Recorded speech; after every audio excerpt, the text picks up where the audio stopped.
Hello, welcome to our CFD project presentation with Lamar University, the Department of Mechanical Engineering.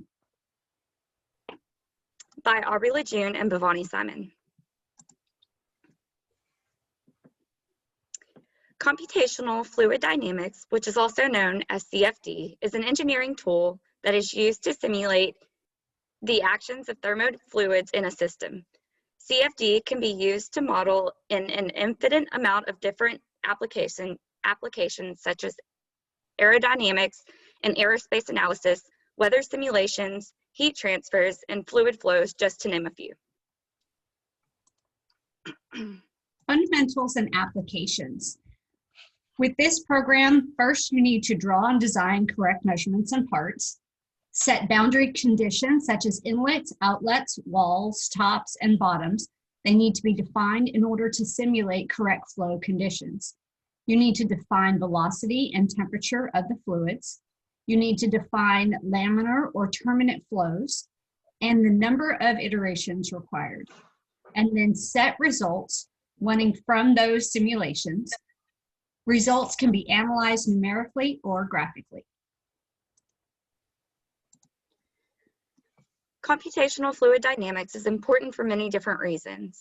When running experiments, simulations of many different factors can all be calculated at once using CFD in comparison to physically calculating each aspect by hand. This saves a tremendous amount of time. Also, projects that would be nearly impossible to model physically due to the lack of money or lack of materials can be studied too. In order to demonstrate how CFD can be utilized to model and conduct flow simulations, we chose to build a vertical axis wind turbine with 4 blades. When people think of wind turbines, they typically think of traditional horizontal axis systems shown in the middle diagram. A vertical axis wind turbine, or a VAWT, has blades mounted on the top rather than in the front like an airplane rotor. The generator is usually placed at the tower base and used less often than their horizontal counterparts. The vertical are more practical in residential areas. 2 common designs include a turbine that resembles 2 halves of a 55-gallon drum, each mounted on the rotating element, also called a Savonius rotor, and a smaller model that looks somewhat like an egg beater is called the gyro mill. The Savonius models are more commonly used and let air in through a hub to turn the generator. They typically have 2 to 3 blades and can be shorter and closer to the ground than the horizontal system. A gyro mill features an egg beater design that has a minimum of 2 and up to 6 straight blades on the vertical axis. These turbines have fewer parts than horizontally bladed windmills do. That means fewer components to wear out and break down. Also, the supporting strength of the tower doesn't need to be as much because the gearbox and the generator are near the ground. Parts for controlling pitch and yaw aren't needed, and the turbine doesn't have to be facing the right wind direction either.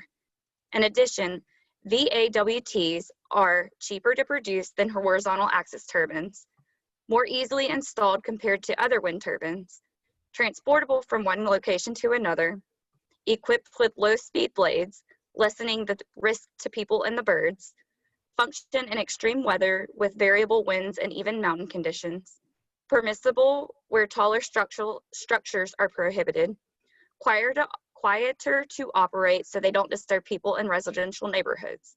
All of these are reasons made at an interesting topic for our CFD demonstration. Now to actually build a rotating airfoil, we used ANSYS Fluent Workbench. First off, a good geometry and quality meshing are necessary to perform this simulation. Make sure to choose 2D for your geometry. Selecting 1 meter grid spacing and 10 minor steps will give you more control while modeling. Under the 3D curve, select the appropriate geometry and generate the curve. Then under concepts, use the surfaces from edges to generate the surface and then repeat this process. Rotate the blades at a 90-degree angle using body transformations. Once design is complete, you must make sure to generate. A mesh divides a geometry into many elements. These are used by the CFD solver to construct control volumes. If the mesh is too fine, that can cause problems with single precision numerics. This is especially the case where you have a large range of mesh sizes, such as very fine mesh to resolve near wall behavior, but coarse mesh and the distance. Problems like this are easily to fix by using double precision. If you are unsure what mesh number to assign, the standard is to multiply your distance by 40. If this still doesn't give you the result you want, then use trial and error method. As you can see, we chose double precision and triangle patterns. As to be expected, the pressure contour shows the highest pressure on the leading edge of the blades, with pockets of lower pressure forming behind the blades. For the velocity contour, it is apparent that the velocity builds as it rotates. The figure shows the highest velocity starting just past 180 degrees and continuing through 315 degrees.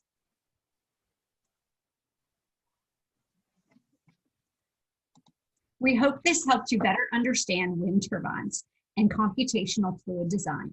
Thank you for watching. Thank you.